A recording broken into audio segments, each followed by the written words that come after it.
All the films in one radio show. Përshëndetje gjithëve, po dëgjoni At the Movies. Do të jemi së bashku për plot një orë në valët e Top Albania Radio. Besoj e kuptuat pak nga emri. Do të flasim për diçka që na lidh të gjithëve. Mund të jemi njerëz tërësisht të ndryshëm me preferenca të ndryshme, ama nëse ka diçka që nuk besoj se ekziston dikush atje jashtë që thotë di çfarë, mua s'më pëlqejnë filmat.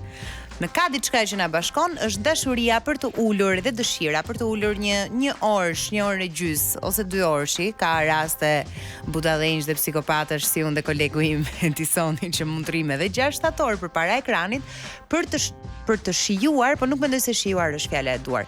Mendoj se arratisja është fjala e duhur. Është tamam një arratisje nga realiteti, shpesh herë i mirë ose i keq në të cilin ndodhemi, po filmi të jep gjithmonë atë mundësinë që ta ndryshosh realitetin tënd dhe të shkëputesh për një kohë sa do të shkurtër. Unë nuk arri dot t'i kuptoj njerëzit të cilët nuk shohin filma vërtet, domethënë që në momentin e parë kur njihem me një njeri dhe e pyes nëse shikon filma, nëse ka të tjerë që pyesin për horoskopin, unë direkt pyes shikon filma, dhe kur më japin këtë përgjigje, jo, filma ç'ne, nuk kam nerva, pra është kjo përgjigje, ose nuk kam kohë, ose më duket shumë i gjatë 1-2 orësh.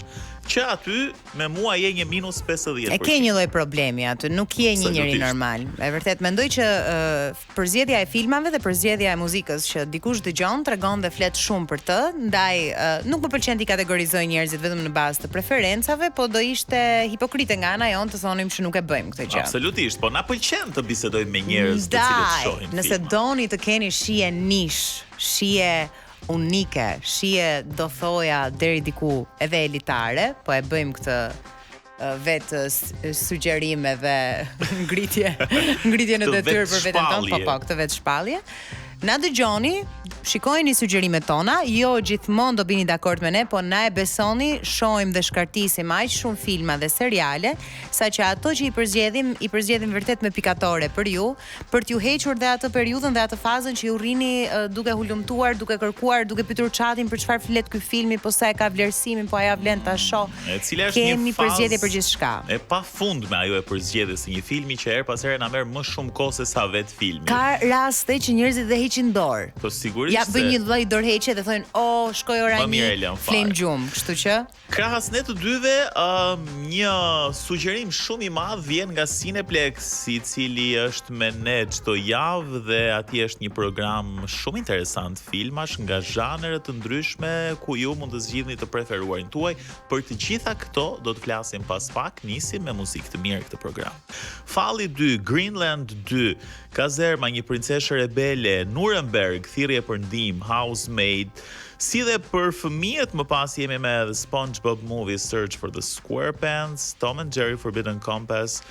Janë këto zgjedhjet bashkë me Zootropoli 2 që gjithashtu ka një kohë goxha të gjatë që është në kinema.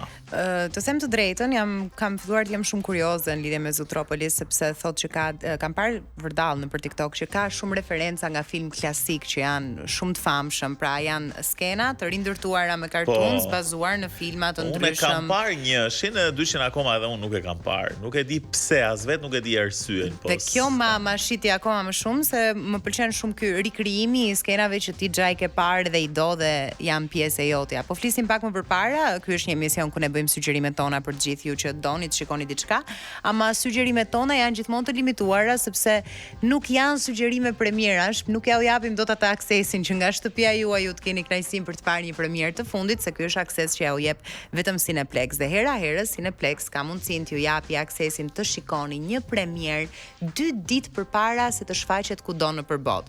Gjë që është kënaqësi aq më shumë për personat që janë të apasionuar pas filmave, që ti thuash njerëzve për shembull nëse ke një shoqë në Amerikë, i thua që unë e kam parë dhe nuk do të them asnjë detaj ty tani.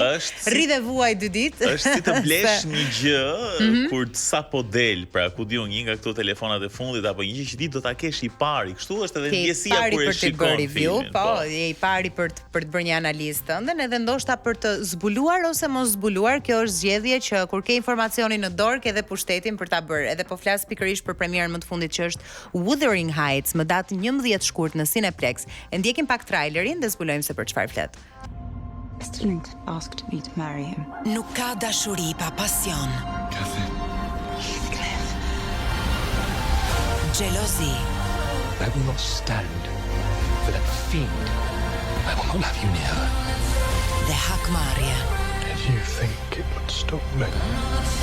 Margot Robbie dhe Jacob Elordi në Wuthering Heights. So kiss me. And let us both be damned. Shiko tani në Cineplex Tech dhe QTU. Wuthering Heights, po e diskutoni me Edin si përkthej në shqip, lartësitë e stuhishme. Kur ma the për herë të parë në Mos Gaboj emisionin e kaluar, nuk e bëra direkt lidhjen me lartësitë e stuhishme, nga që është disi nuk të vjen direkt përkthimi në shqip. Dhe unë kujtova që këtë e kam lexuar kur kam qenë student, unë kam studiuar për Gjulia Dërsi dhe Emily Bronte bashkë me lartësitë e stuhishme ka qenë një ndër librat që ne kemi patur në program për ta lexuar, për të folur për të, dhe më erdhën të gjitha kujtimet e librit, gjë që në fakt më vjen shumë keq që nuk e kapa menjëherë atë ditë këtë detaj, por që historia të paktën në libër është e jashtëzakonshme. Ne kemi bërë seminare 2-3 herë vetëm për të folur për dashurinë e çiftit që është në qendër të vëmendjes historisë. Nuk e di se sa filmi do t'i ngjasoj të paktën asaj pikturës që ti ke krijuar në kokën tënde ose asaj çka Emily Bronte ka përshkruar në librin e saj, sepse regjizori Wuthering Heights është një regjizor që ka bërë filmin Saltburn dhe ka është pak gotik në stilin e tij, edhe kur je regjizor pak i tipit të çuditshëm, pak alternativ, ke një lloj aksesi për të futur duart dhe për të ndryshuar e për të shtuar. E kam parë pak edhe nga traileri, më zhdukur, pra ka disa gjëra që janë të hiperbolizuara, të çuara në ekstrem ose gjëra që janë ndryshuar. Po ndoshta edhe nga stili po thua, pra që ndoshta të tjerë personazhe ne kemi menduar që në veshje, që në ambientin ku zhvillohen ngjarjet, dhe këtu po në fund filmit mund të bëhet dallimi, se ndoshta filmi të ngrohë më shumë edhe të fut në atë atmosferën e gjithë historisë. Por Margot Robbie dhe Jacob Elordi, domethënë në rast se ti lexon një libër që ka të bëjë me një dashuri të madhe, me një pasion, unë mendoj që këta të dy si protagonistë ti edhe imagjinon në kokën tënde se janë dy aktorë jashtëzakonisht shumë tërheqës të dy së bashku. Është një nga këto filmat pash komente të njerëzve që thonin që ti shkon dhe e shikon në rast se do të kthehesh pas në kohë edhe do të rindizet ajo. Do flas pak më vonë, them drejtën për Bridgerton. Jo, për Bridgerton. Që është sezoni i 4 që sapo ka dalë dhe nuk e di pse këto kohët e fundit më ka pëlqyer kjo të parurit histori dashurie që janë zhvilluar në kohra më të kaluara, për të vetmen arsye sepse atëherë dashuritë nuk dua të them kanë qenë më naive, po ti bie në dashuri me kyçin e këmbës së dikujt, nuk do të qenë shumë ekstra. Unë do thoja që kanë qenë disi më naive, se sot interesi, se unë mendoj që në thelb të dashurisë qëndron edhe interesi. Sot interesi është i shumë fisht, i shumë anshëm. Dikur, ndoshta interesi ishte vetëm tek 2-3 gjëra të cilat ti i plotësoje ose jo, edhe kishe shumë më të lehtë, kurse sot, wow, mendja jote fluturon në 100 drejtime të ndryshme. Kështu që nëse ju mungojnë ato dashuritë e vjetra, edhe të forta me shumë pasion dhe çmenduri brenda, Wuthering Heights është zgjedhja e dur më datë 11 shkurt në Cineplex.